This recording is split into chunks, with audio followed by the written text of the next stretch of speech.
La question qu'on m'a posée le plus souvent depuis que je suis sur YouTube, c'est est-ce que tu as un conseil pour dessiner? Il y a vraiment une phrase qui m'est venue et je me suis dit putain ça, est-ce que ce serait pas le truc ultime pour savoir dessiner? Est-ce que ce serait pas tout simplement cette phrase-là? Je pense avoir trouvé la phrase, le conseil ultime que je peux vous donner pour bien dessiner. Les amis, ce conseil, c'est comprenez ce que vous dessinez et vous saurez comment le dessiner. Tout simple, et tout est dans la première partie, c'est comprenez ce que vous dessinez. Quand je dis comprenez, ça veut dire sachez la logique de ce que vous dessinez. Je vais vous donner un exemple tout con. Les gens souvent dessinent des visages. Le problème qu'on voit le plus sur les visages, très souvent les yeux sont trop hauts. Pourquoi les yeux sont trop hauts? Parce que vous n'avez pas compris qu'en fait un visage, c'est un crâne. Et comment est-ce que est composé un crâne? Quand tu étudies comment un crâne est fait, là tu te rends compte que, ah oui, effectivement, qu'il y a toute la place pour le cerveau au-dessus.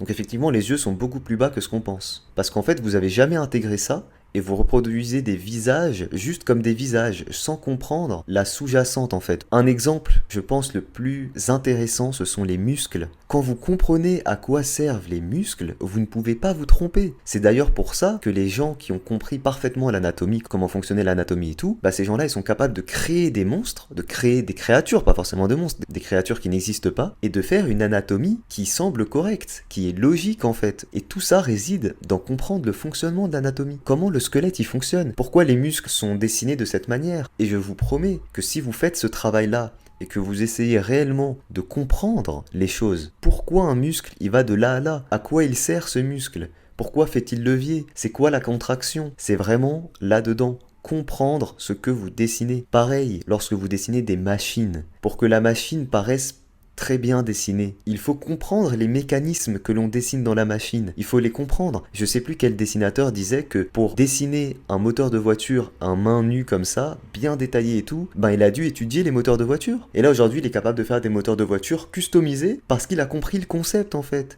Et du coup, tout paraît cohérent. C'est la même chose pour tous les gars. Si vous voulez savoir comment dessiner une jambe, un biceps, un buste, avec des pectoraux, avec des clavicules, c'est exactement la même chose que quand on vous dit n'apprends pas par cœur, comprends ce que tu apprends et tu le retiendras beaucoup mieux. Mais en fait, c'est la même chose. Donc oui, c'est chiant de faire ce travail-là. Parce que là, quand je vous dis ça, attention, ça veut dire commencer par étudier le squelette d'un être humain ou de ce que vous souhaitez dessiner, étudier les ligaments, où ils sont placés, pourquoi. D'ailleurs, à une époque, je donnais des cours de dessin. Quand j'expliquais à un élève un muscle, ça sert à quoi un muscle? Il est attaché à un point A puis à un point B. Lors de la contraction du muscle, les deux points se rapprochent et je lui disais des trucs comme ça et tout. Et souvent l'élève il était en mode mais pourquoi tu me racontes ça frérot? J'ai envie de dessiner, j'ai pas envie de faire de la chirurgie, j'ai envie de dessiner. Mais encore une fois c'est parce que ils ne voient pas l'utilité directe de ce que je leur raconte. Pourtant c'est exactement ce qu'il faut que je leur raconte s'ils souhaitent réellement évoluer. Il faut reprendre les bases en fait et c'est ça qui vous permettra